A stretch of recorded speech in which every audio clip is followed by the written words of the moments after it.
Everyone, welcome back to Shrimati Soujanya channel. ఈరోజు మన ఛానల్లో పుదీనా రైస్ ఎలా చేసుకోవాలో చూసేద్దాం. చాలా తక్కువ స్పైసెస్తో చాలా మంచి టేస్ట్తో ఈ పుదీనా రైస్ చాలా క్విక్గా అయిపోతుందండి. సో లేట్ చేయకుండా ప్రాసెస్ అయితే చూసేద్దాం. ఫస్ట్గా మిక్సర్ జార్లోకి 2 పిడికిల వాష్ చేసి పెట్టుకున్న పుదీనా ఆకును తీసుకోవాలి. తర్వాత హ్యాండ్ఫుల్గా కొత్తిమీరని కూడా తీసుకోవాలి. దాంతోపాటు 1 ఇంచ్ అల్లం ముక్క, ఒక 5 పొట్టి తీసిన వెల్లుల్లి, మీకు స్పైసెస్కి తగ్గట్టుగా 2 నుంచి 3 పచ్చిమిర్చి, కొంచెం సాల్ట్, కొంచెం వాటర్ వేసి మెత్తని పేస్ట్ లాగా గ్రైండ్ చేసుకోవాలి. ఈ విధంగా మెత్తని పేస్ట్ లాగా గ్రైండ్ చేసుకుని పక్కన ఉంచుకోవాలి.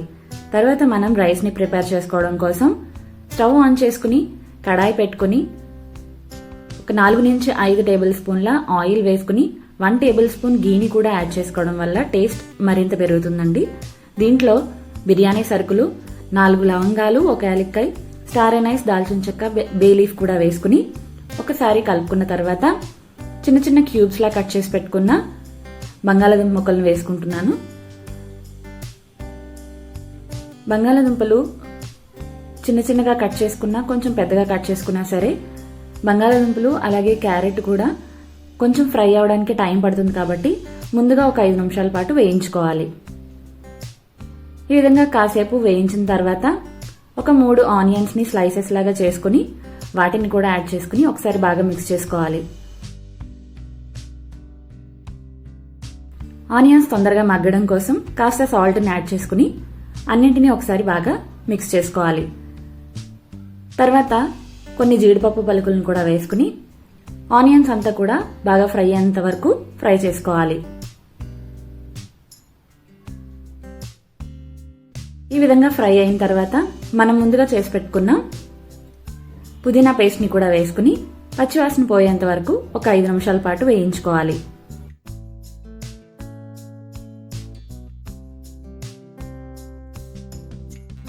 తర్వాత 1 గ్లాస్ నేను బాస్మతి రైస్ తీసుకున్నాను.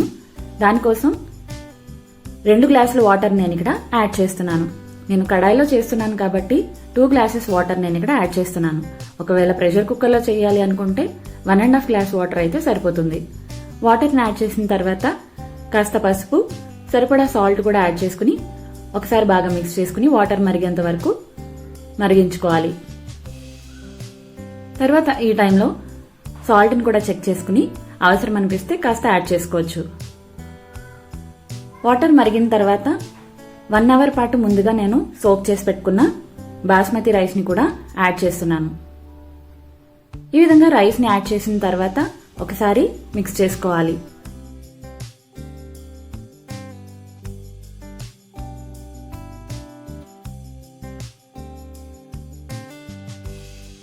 ఈ విధంగా వాటర్ కాసేపు దగ్గర పడిన తర్వాత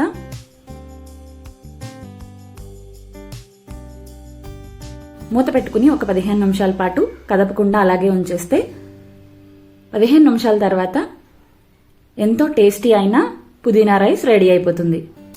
చూడండి, ఎంతో పర్ఫెక్ట్గా పొడి పొడిగా చాలా టేస్టీగా కూడా ఉంటుంది. సో ఖచ్చితంగా మీరు కూడా అయితే ట్రై చేయండి.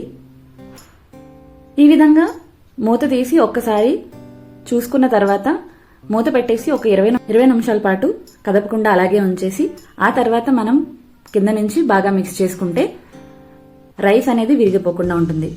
సో ఎంతో టేస్టీ అయిన పుదీనా రైస్ రెడీ అయిపోయిందండి. సో ఇదండి ఈరోజు వీడియో నచ్చితే ఒక లైక్ చేసి మీ ఫ్రెండ్స్ అండ్ ఫ్యామిలీకి షేర్ చేయండి. మరిన్ని వీడియోస్ కోసం నా ఛానల్ని please subscribe. Thanks for watching.